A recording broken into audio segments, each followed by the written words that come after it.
Hi guys, my name's Doug from budgetastro.net. Budgetastro.net is my website, which should be up and running soon, within a week or so, I'm hoping. With a blog format, not a proper website, but it'll do for now. So yeah, keep your eyes peeled for that. Now this is a quick tutorial, well not quick, none of my tutorials are quick. It's a tutorial on adding a luminance layer to your images. I don't know whether you've heard of that, luminance layers, but what you're looking at on screen at the moment is what they call an RGB image, red, green and blue, made up of three colour channels, RGB, and that's what you get off your average sort of DSLR camera. A luminance layer is adding another layer, an additional layer to the RGB, which luminance is the lightness, if you like, in an image, the dark and light, the bit that the darkness and lightness that your eye picks up, and that's more important, believe it or not, than the colour. Your eye is more sensitive to sort of light and dark than it is to colour, and so adding a luminance layer, you're boosting the light and dark areas in the image, and it gives the whole image a sort of a boost. An RGB image with a luminance layer added is generally referred to as an LRGB image. But what I'm going to show you is what purists would probably call adding a false luminance layer, although I can't see the difference, to be honest. Generally, luminance layers are the preserve, if you like, of people that use CCD cameras and filters, RGB, red, green and blue filters and things like that, very expensive kit. And they take a luminance layer by not using a filter, just using the CCD camera, which is generally mono, black and white, and the luminance layer tends to be longer exposures or a longer total exposure than the RGB images, and that's how they get an LRGB. So when I add what's called a false luminance layer to my images, which is what I'm about to do now, I don't refer to it as an LRGB, I still just refer to it as an image, basically. I don't call it anything, to be perfectly honest. Okay, now the image you can see on the screen is a JPEG. That's an image of M42 in the Orion Nebula that I took fairly recently. For those in the UK, by the way, thought I just mentioned this image was featured on Stargazing Live recently, which I'm rather pleased with. So yeah, it's a nice one. It's only 60-second exposures, this image as well, by the way, so you can get quite a fair bit of detail with 60-second exposures. You have to do a lot of them, but you don't have to do great big long exposures in order to get detail in your images. Now, as I said, this is a JPEG. Now, you wouldn't generally do this with a JPEG, because if you do, you're going to save a new image and you're going to be saving a JPEG as a JPEG. And I think I've mentioned before, if you do that, it degrades the quality of the image anyway. You would actually perform this step if you're going to do it whilst you're doing your main processing, whilst you're still working on your TIFF, rather than doing it with doing it with your JPEG. But I'm sure I'm doing it on a JPEG just for ease and just to show you how to do it. Okay, we've got our image on screen. The first thing we need to do is duplicate the image. Go to Image, Duplicate. Don't worry about what it's called, it doesn't matter. Click on OK, and that'll produce a copy of the image. Copy to, autosave to copy, and that's the original image. And if you click between them, there's no difference, as you'd expect. Now, if you go down to the layer panel here, you can see it's background layer. If you were actually duplicating your TIFF image, you may have several layers there. So the first thing you need to do is flatten the image in order for this to work. So go up to Layer, Flatten image. That's disabled at the moment because I've only got the background layer, so I can't flatten the image anymore.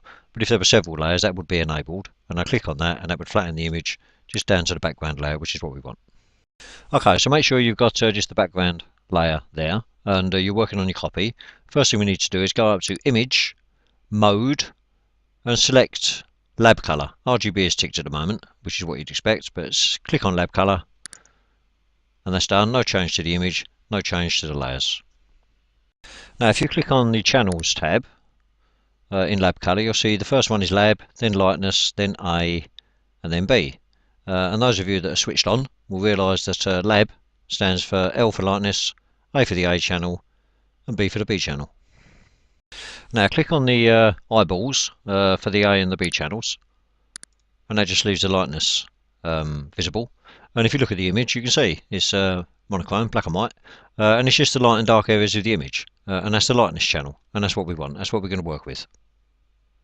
Now, if you just make the A channel visible for a second, click on the A, the eyeball next to the A channel, and then click on the eyeball next to the lightness channel, and that's just the A channel visible now. A channel is green and magenta, apparently, but if you look at the image, there's hardly any information in there at all. And equally with the B channel, click on the B channel, make the A channel invisible, and again, hardly any information at all, and that demonstrates that the vast majority of the image is made up of the luminance, the lightness channel.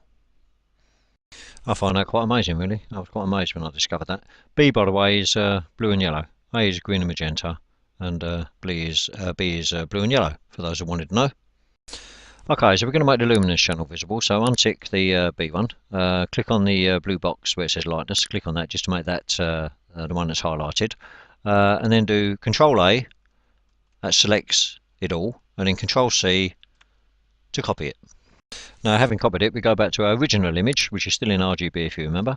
And what you'll notice straight away is that the channels tab is now visible. I don't know why that is. We copied the image and then made the channels visible in the copy, and it also makes the channels visible in the original image for some reason. I don't know why. Click on the Layers tab, where we've just got a background image, and then do Control V to paste. And that pastes a new layer in, as you can see, and it's the channel that we just copied. Now, because the blending mode is set to normal, the top layer is all you can see at the moment.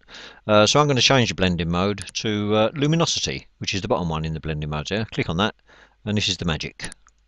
There you go. Look at the image now. Okay. Now, if I click on the eyeball next to the luminance layer, which is what we just added, we've added a luminance layer. Click it on and off, and you can see the difference. On, off, on. It just makes the whole thing brighter. Gives you a bit of a boost. And that's what we're trying to achieve here. Now we can adjust the opacity of the luminance layer as well up here, and I think that's a bit too much at the moment. It gives it a bit too much of a boost, so I'm going to reduce the opacity down to about 70%, or thereabouts. There you go. And then click on the eyeball again, on and off, and that's a bit more, a bit less in your face, so to speak. Now something else you may have noticed, if you look at the central area of the nebula here, and I'm going to click it on and off again, off, on, it makes that brighter, but it makes it a bit too bright. You lose a bit of the detail around here. So what we can also do, we can add a layer mask, and you can do that with any adjustments you make in layers. Click on the white circle down here if you remember. I must do a video on layer masking, I haven't done it yet. Click on that white circle, and that adds a mask to the luminance layer, as you can see down here. So to tone that central area down a little bit, make sure that your layer mask is selected. It's got a black box around it, so we know it's selected, and then click on your paintbrush tool, which is, where is it? There it is. Okay, that's your paintbrush tool. Make sure your foreground colour is black down here, set to black, and your opacity is sort of near the top, 96%, that's fine. And now I'm just going to paint over the central area. Now bear in mind, when we've got the layer mask selected, this doesn't paint on the image, this paints on the actual layer mask itself. So I'm just going to paint over that, like that. And if you look at the layer mask, you can see the black blob I've just painted. Now if you look at the stars, in this image, I'm going to turn the luminance layer on and off, and you can see the stars probably a little bit too bright now. The sort of halo around the stars is too bright, so I'm going to put the layer mask in there as well and just tone them down a little bit. And as I paint over them, you can see them hopefully getting a little bit duller. Okay, that should do it. And that's added another blob to the layer mask. Now, what else I like to do with these things? If you do Alt and then click, that makes the layer mask visible. And I'll go up to Filter, Blur, Gaussian blur, whatever you want to call it. And that's set to 24.2 pixels. And if you click on preview, on and off, you'll see it's just made it a little bit more blurry around the edges. Makes it a little bit more natural so you don't get this sudden change in the image. Click on OK. Make the image itself visible again. There you go. Now if I click on the luminance layer eyeball, just to turn it on and off, if you have a look at the image, particularly these areas around here, well, let's get the arrow key back again.